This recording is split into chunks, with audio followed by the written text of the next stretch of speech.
Assalamu alaikum viewers. Welcome to Siasat English News. I am Aman Omar. IT and Municipal Minister K.T. Ramarao today instructed that the officials expand the works of Telangana fiber grid to connect all municipalities and the villages with speed internet services. At a high-level review meeting held at the T-Hub of Telangana Fiber Grid Corporation Board, here the minister asked the officials to speed up the remaining works of the providing internet services with the households in all villages. As part of the fiber grid, the officials should file a report on giving the same to the GHMC limits, he said. The minister stated that they have already decided to provide internet to every household in the villages and the GHMC areas has to get the same. Our objective is to see that the villagers are not put away from latest technologies and avail of the better services online, he said. K.T. Ramarao stated that the active coordination among the officials will help complete the works as planned. The officials informed that the works are almost complete in the villages which are connected with Mission Bhagiratha scheme and the rest will be soon completed. Union Minister of State for Home Affairs G. Kishan Reddy today said that the issues related to religious places and graveyards were delaying the ongoing road expansion works in the state capital. He said that the extension of cooperation by the people would speed up all the ongoing works. He made these remarks during his visit to Golnaka and Ambarpet divisions of the city. Speaking on the occasion, he said that the presence of the religious places and graveyards on the roads were the main reasons behind non-completion of the road expansion works. He urged the religious leaders of different communities to extend their cooperation for the development of the constituency. He said that he would hold a high-level meeting with officials concerned during the next 2 days. Noting that Ambarpet has traffic problems for a very long time, he said that they had taken up the road expansion works to ease traffic in the Ambarpet constituency. He made it clear that the construction of a flyover was the only solution to overcome the traffic problems in the constituency. The Telangana High Court today said that the liquor shops had become the main sources of spreading COVID-19 virus. It made these remarks while dealing with a batch of petitions filed on the issue.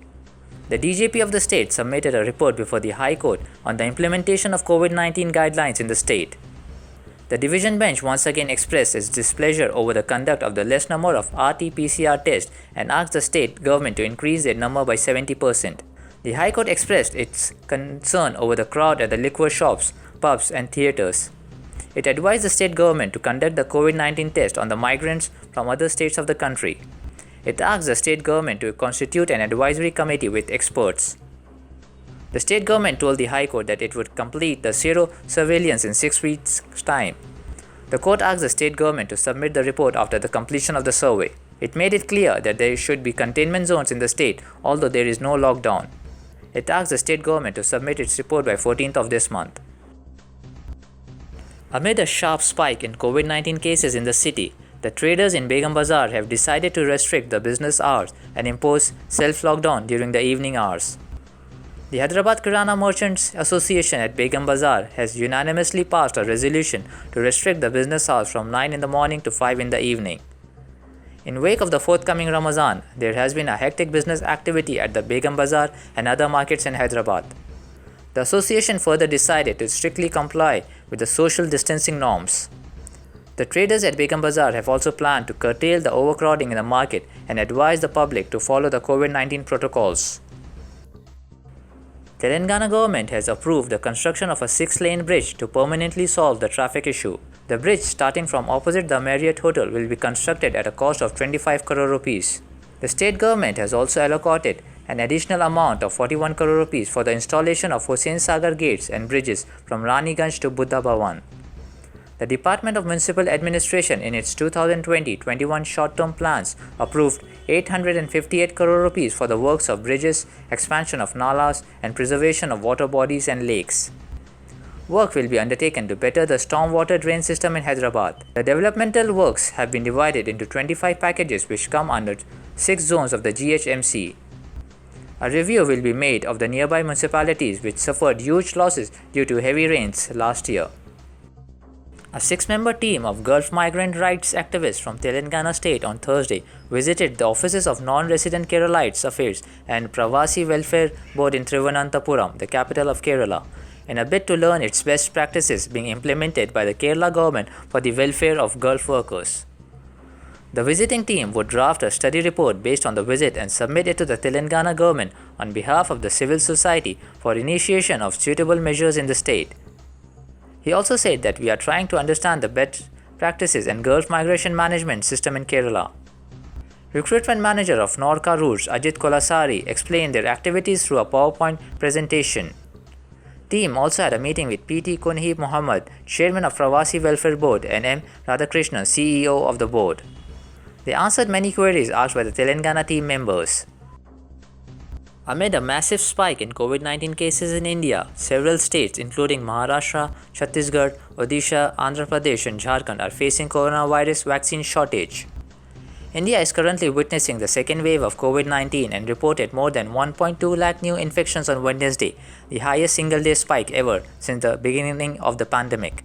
Maharashtra Health Minister Rajesh Tope on Thursday said the state is facing a vaccine shortage and demanded 40 lakh doses every week from the centre.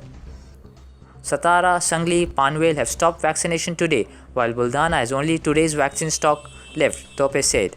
The Maharashtra Health Minister added that according to the latest release order of vaccines by the centre, Maharashtra was only given 7.5 lakh vaccine dosages, while Uttar Pradesh, Madhya Pradesh, Gujarat, Haryana have been given far more vaccines than Maharashtra, he claimed. The Supreme Court on Thursday refused to grant relief in a petition challenging the detention of Rohingya refugees in Jammu and the move to deport them back to the parent country, Myanmar.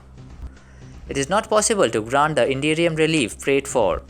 However, it is made clear that the Rohingyas in Jammu, on whose behalf the application has been moved, shall not be deported unless the procedure prescribed for such deportation is followed, the court said.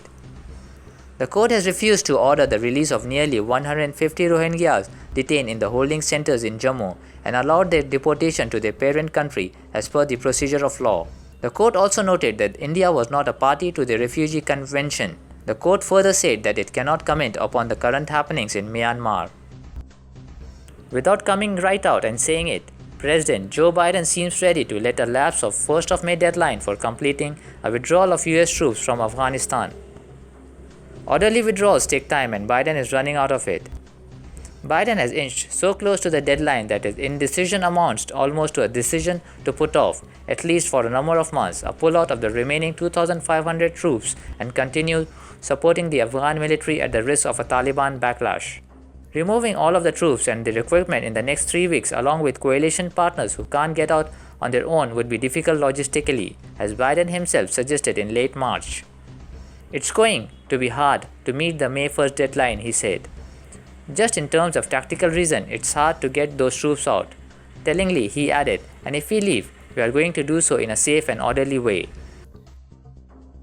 Indian Premier League broadcaster Star and Disney India on Thursday announced a team of 100 commentators across language feeds for the 14th season of the tournament, which starts on Friday. The IPL will be broadcast in English, Hindi, Tamil, Telugu, Kannada, Malayalam, Bengali and the newly added Marathi feed on Disney Plus Hotstar. Select Dugout is back with detailed analytical commentary. The panel for the Dugout includes Scott Styris, Brian Lara, Brett Lee, Graham Swan and Dominic Cork. Shane Watson, Dale Stein, Ross Taylor, Graham Smith and Kevin Peterson among a host of other experts who will join the feed.